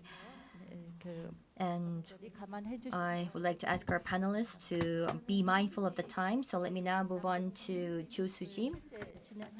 Yes, can you tell us about your experiences as you were an athlete in the field? about the experiences of 조수진 being in sports public diplomacy in action. Please give Ms. Cho Suji a big round of applause. 네, 안녕하세요. 저는 2018 Hello. 동계올림픽 I participated in the inter-Korean team at the 2018 Pyeongchang Winter Olympics. My name is Cho Suji. We don't have a lot of time, so I'm going to be very quick. 저에게 이곳 평창은 굉장히 Pyeongchang is a very special place for me. 올림픽이 생각이 Now 나요. that I'm here, I'm reminded of the Olympics. So when I think of the Olympics, I think of the inter-Korean team.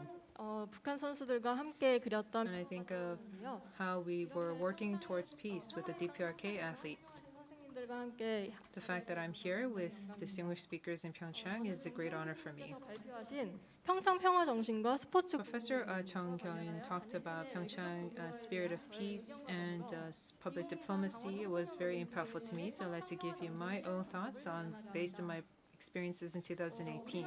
는 BTS 보유국이라고 할 정도로 Korea is known as a BTS nation. 활발한 문화 교류. It is seeing a lot of interest around the world, and there's a lot of cultural exchange that is being done.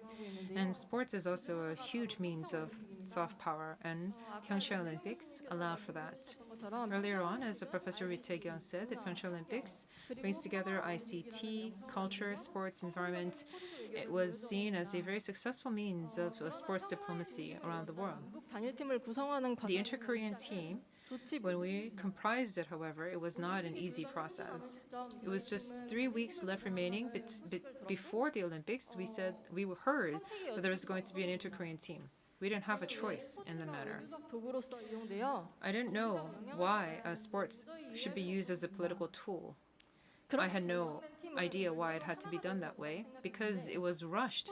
The process was arbitrary, and the inter-Korean team I didn't think would bring about peace. However, it was very surprising what happened. In a very short period of time, we became one team, and we were able to send a lasting message of 기본적인 취지는 peace around the world. 곧 평화의 수단이라고 했던가요?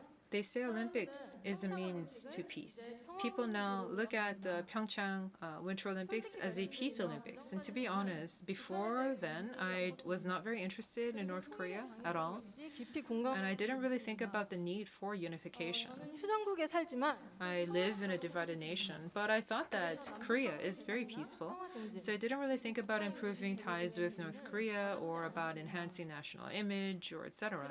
그렇게 특별한 시간을 경험한 후 However, after my own personal experiences, I was able to see the impact of sports diplomacy and the importance of peace. 팀원들을 볼 수 없다는 사실에 The fact that I can no longer see the athletes that I work together with in the DPRK really made me feel that we are living in a divided nation.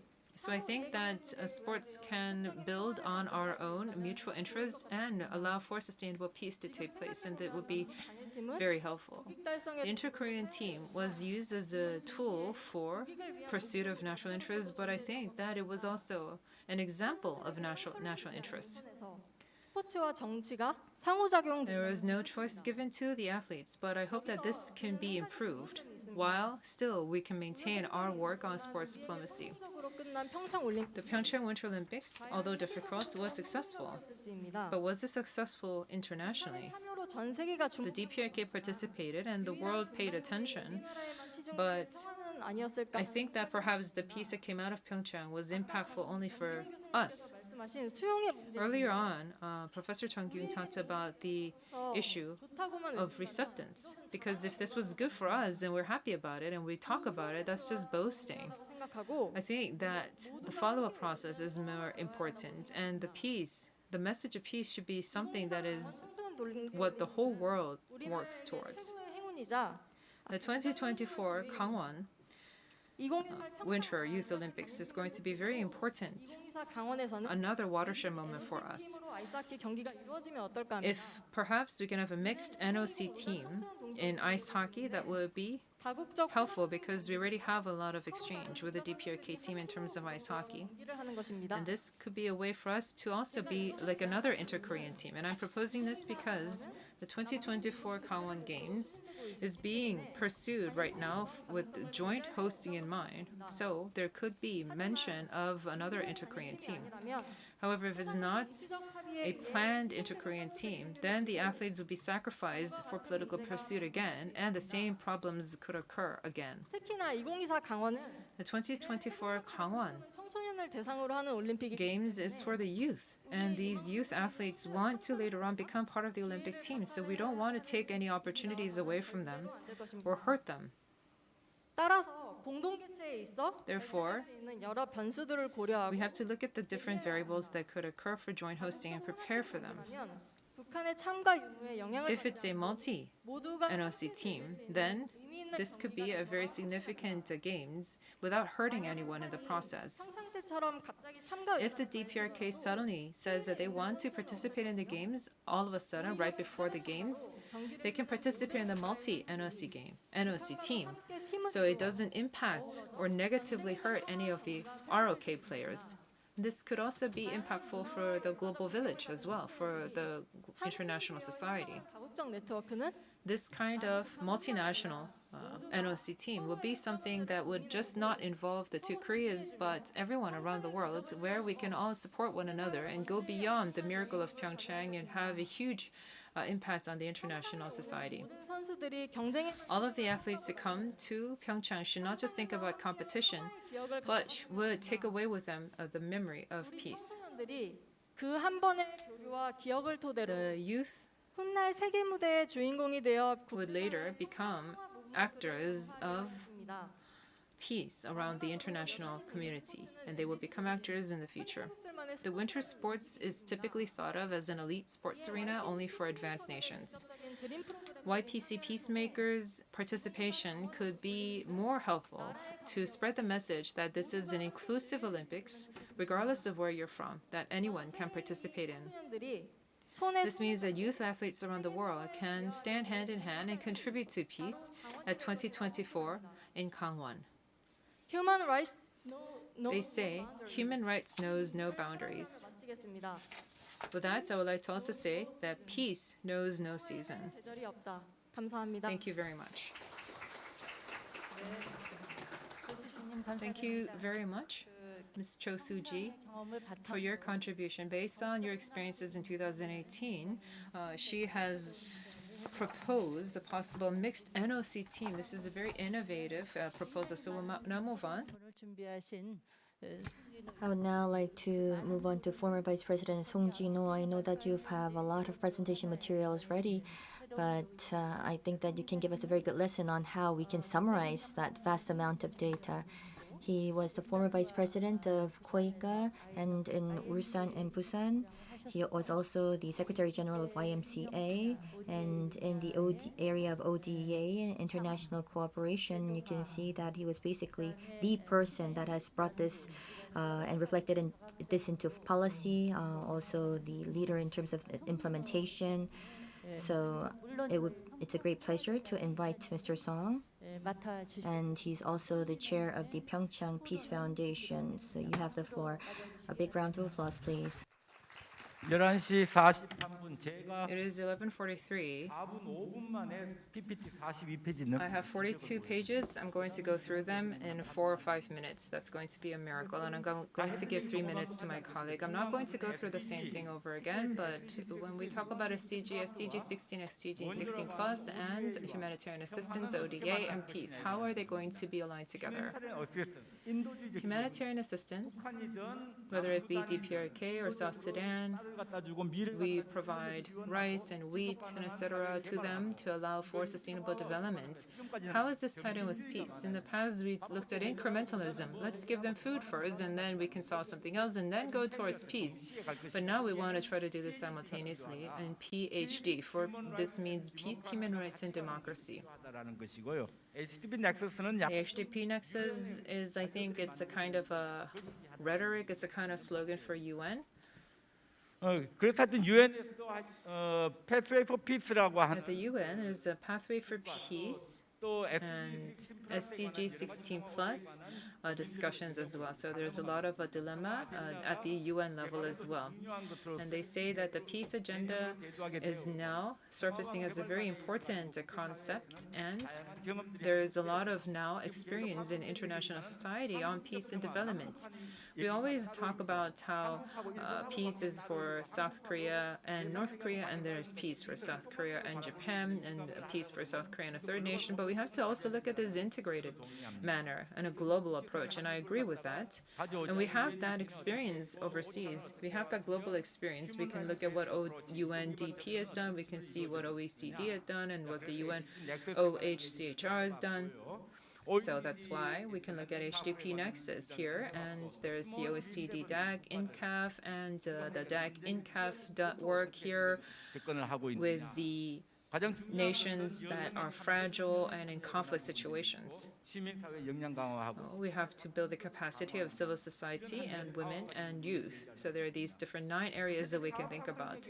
Specifically, the UN has a peace-building fund. We should look deeply into this fund because UN is trying to engage in a holistic approach in terms of their peace-building activities. The UNDP is also looking at democratic governance and peace-building projects. This is something that I really wanted to focus on. South Sudan also is a place where Korea has stationed its own Korean troops, the Hanbit base, the Hanbit troops. Here, similarly as to how we will be planting rice in the DMZ border, they're doing the same thing in South Sudan, trying to provide food assistance to the people in South Sudan, and they're trying to create a marketplace. I think they call it the Hanbit Marts, but they call it a marketplace here in South Sudan. So basically, you're creating a marketplace within a safe zone, and perhaps we can do something similar to this in the DMZ border region, create a market in the DMZ region, and this could be a way to foster peace in the future. I think that another important concept of HDP is that it could have an impact in the DMZ border region, that we can imagine something creative like this, because we've already done something like this in South Sudan, and it's not just the Korean troops, but Sweden's SIDA project has also done something very similar. They've created a market in a safe zone. I am from KOICA. I used to work there, so I don't want to tout our activities, but there were all these different activities in KOICA to try to remove landmines and try to create peace villages, and this is also something that we could bring together and incorporate in terms of peace ODA. This is a museum project in Cambodia. I'm sure some of you have been to the Killing Fields. The digital archiving project has been done by Korea, and this is also a peace ODA project. And in East Timor, this area where it was a political prison for political prisoners, and this has been turned into a peace and human rights museum, which is also a kind of peace ODA project. In Uganda here, there was a peace village that was created for victims of gender violence. It has been suspended for now, and this has to be continued. In the Democratic Republic of Congo, they inaugurated a national museum, and the BBC has said, why is KOICA supporting the Democratic Republic of Congo for this? Because they are trying to help as a former colonial nation, this other nation on what it has been. Our president met with the chairperson in East Timor, and as you can see there, they are talking over a soccer ball. There are soccer ball stadiums that were created in East Timor, and all of these different activities that are being implemented in East Timor and Korea. There's also a fair trade enterprise that is selling East Timor peace coffee. So they're bringing in coffee beans from East Timor to engage in these peace ODA activities, and something similar, bringing in olives from Palestine to sell this conflict zone olives as bottled olive oil. So lastly, Pyeongchang Winter Olympics and Peace ODA. This is something that I presented at the Jeju Forum. The Pyeongchang Winter Olympics has not ended with no news. We have the legacy, we have the political legacy, the economic legacy, and cultural legacy. But for us, the Pyeongchang Winter Olympics ended with a peace legacy. This can allow us to come together under city diplomacy, public diplomacy, sports diplomacy, and unification public diplomacy. We had the PPF, the PyeongChang Peace Forum. We've had soccer matches. We've had these PyeongChang Peace Cup, as you can see, and Imagine Peace Youth Camp. We have not seen such sustained activities after any kind of Winter Olympic Games. We've seen this YPC PyeongChang Youth Peace Challenge and etc. And now leading up to the 2024 Winter Youth Olympic Games, let's meet together. This is very important in the Korean context. Let's meet together. But this is not about just meeting the two Koreas, but that in sports Olympics, we should also try to incorporate cultural Olympics with this, and also bring in a lot of youth peacemaker, youth activists to come here. And as you know, with sports and Olympics, this is where capital plays a big role, and there's also a spirit of nationalism. There's a lot of civic education, but we know that many people say that there is still a lot nationalistic tendency, that we want to win the gold because we want to beat Japan, for example. This is nationalistic tendency that is still continuing to be present. No, we can move beyond this kind of nationalistic tendency and try to create a global peace of Olympic Games. Thank you very much. Thank you very much for your presentation. Now to Anselmo Lee, you can close the session because as you are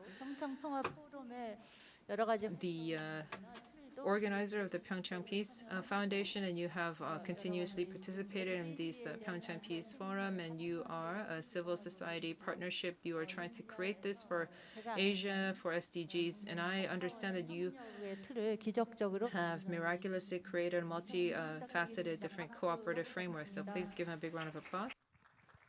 자, 저는 1분 내 마치도록 하겠습니다. I will try to be extremely brief and keep my comments within a minute. So I would like to provide a proposal. You can see that we're seeing the end of Beijing Olympics, and I think that it would be great if we can compare the Olympics of Beijing, Tokyo, and Pyeongchang, what the lessons with regard to public diplomacy. So I would like to offer this proposal to Ms. Ryu and Professor Moon and Chung. And Ms. Susie talked about sports and non-sports persons. In the Olympics, we're all spectators. So it would be great if we can find a way for the youth, for those in sports and those that are not sports athletes to come together. And as you know, in 2018, we had the Pyeongchang Winter Olympics. And in 2019, the Pyeongchang 2018 Legacy Foundation was brought together. So it was centered on sports. And last year, the PyeongChang Peace Center was put together. So this was focused on peace, and the Legacy Foundation focused on sports. So we have Minister Lee and we have Vice President Song. Right now, the reason why I am the director of the foundation is because we really want the peace activists and those in sports in 2024 to come together, break away from politics, from capital, and to create a true event, a sporting event for peace as well as sports. Yes, thank you very much. Korea was a laggard in various aspects, but we became the first country to become a donor recipient from a donor recipient to a donor country. So you can see that we also understand that it's important to make sure that we need to be sensitive to the recipients when we do offer our support, and in the process we can also promote peace. So I think that Korea is destined to play such a role in the world. And you can see that this momentum all starts from Pyeongchang, which makes it more meaningful. You can see that a global agenda all starts from the localities. So I hope that in the 21st century, we can really see a great promotion of peace around the world, starting from this very local region. I know that we have posed many questions this session rather than answering to these questions, but I hope that we can maybe host another session next time because we didn't have enough time to go into all of these questions. So the agenda that you've mentioned and also the hindrances that was noted by Professor Kim, I think it's important to gather all of these questions together to host another session. 해마다 2월 And if I may add, the PyeongChang Peace Forum takes place in February, and in September 21st, the UN Peace Day. We also have a similar event that's hosted by the Peace Foundation. So I hope that in September or October, so we can actually engage in further discussions under some beautiful autumn weather. Yes, COVID-19 and this Omicron variant could not stop us. You can see that we have the aspirations for peace, our will and determination still holds true amidst these very difficult times. As mentioned, public diplomacy is key, and I believe that the determination for peace in Pyeongchang will serve as an important asset for peace going forward, and it will also enable us to open up a brighter future for our youth. Thank you very much to all of our participants, and I would like to apologize as moderator for not managing the time. My apologies. And with that, let me close this session. Thank you very much for your attention. 수고하셨습니다. 네, 감사합니다. Thank you very much. 좀 10시간이라도 드리고 We would like to 싶지만 give you 10 hours if we can, but in the interest of time, we have to close the session now, so that is unfortunate. 하지만 그럼에도 불구하고 이 짧은 시간 속에 굉장히 However, in this very short session, we were able to have a very informative session, so thank you for that. 그리고 또 끝까지 참석해 주신 참석자분들께도 감사하다. Thank you to all the attendees who have stayed with us until the end. 첫 번째 세션을 With that, we close the Pyeongchang Spirits of Peace and Public Diplomacy session. Thank you very much for coming despite the cold weather. 돌아가십시오. 그리고 Have a safe return. We'll see you back at 1 p.m. 평화 공공 외교 두 번째 세션이 진행될 예정입니다. 역시 So we'll see you back for the second session. We ask you for your attendance. Thank you.